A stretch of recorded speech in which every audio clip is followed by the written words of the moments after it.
सरकार चलाउनेलाई अब अङ्कगणित समेत सिकाउनु पर्ने बाध्यता आयो, सामान्य हिसाब समेत सिकाउनु पर्ने बाध्यता आयो। संवैधानिक परिषद सम्बन्धमा 6 संख्यामा 3 कसरी बहुमत भयो?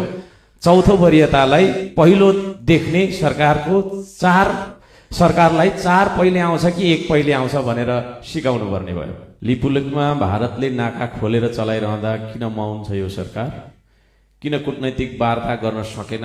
हस्ताक्षर बिनाको कूटनैतिक चिलकेटो नोटको भरमा किन चुप्पी साँधेर लुकेर बसेको छ यो सरकार? नेपाली सेनालाई सीमा रक्षामा त्यता पठायो कि सुकुम्बासी बस्तीमै दादागिरी देखाउँदै बस्यो? सीमा बनाउन नसक्नु, सीमा बचाउन नसक्नु, तर सेनाको दुरुपयोग गरेर आफ्नै गरिब जनताको बस्तीमा आतंक फैलाउनुको कारण के हो? त्यसको उत्तर चाहिन्छ हामीलाई। आज देश अभिभावकविहीन बन्न पुगेको छ। हजारौं लाखौं गरिब सुकुम्बासीहरूलाई बेघर बनाएर रुवाउने, आत्महत्या गर्न बाध्य बनाउने सरकार असफल भइसकेको हामीलाई महसुस भएको छ।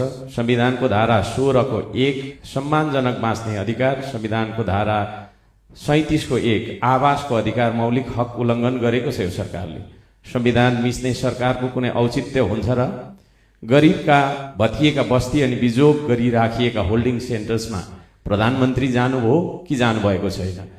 कि आफ्नै कार्यालयमा लुकी बस्नु भएको छ? हामी उत्तर चाहन्छौँ। सरकारले आफै विधि थिति मिचेर अध्यादेश ल्यायो। लोकतन्त्रको याद दिलाउनु पर्ने भयो। नागरिक सर्वोच्चतालाई संसदको सर्वोच्चताले स्थापित गर्दछ।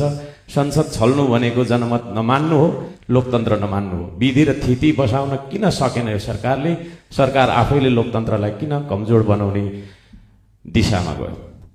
सरकार चलाउनेलाई अब अङ्कगणित समेत सिकाउनु पर्ने बाध्यता आयो, सामान्य हिसाब समेत सिकाउनु पर्ने बाध्यता आयो। संवैधानिक परिषद सम्बन्धमा 6 संख्यामा 3 कसरी बहुमत भयो? चौथो वरियतालाई पहिलो देख्ने सरकारलाई 4 पहिले आउँछ कि 1 पहिले आउँछ भनेर सिकाउनु पर्ने भयो। विदेशी ऋण लिनमा विश्व कीर्तिमान राख्ने जस्तो देखिन्छ यो सरकारले। बिना योजना विदेशी ऋण ल्याउने सरकारले पछि आफैले व्यक्तिगत रूपमा ऋण तिर्ने हो कि आम जनताले तिर्ने हो?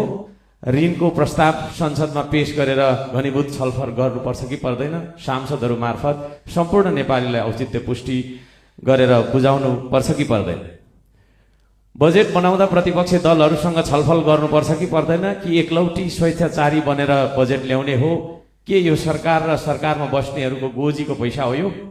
राज्यको ढुकुटी भए प्रतिपक्षसँग सल्लाह गरेर छलफल गरेर सबैतिरका जनताको सेवा सुविधा सम्बोधन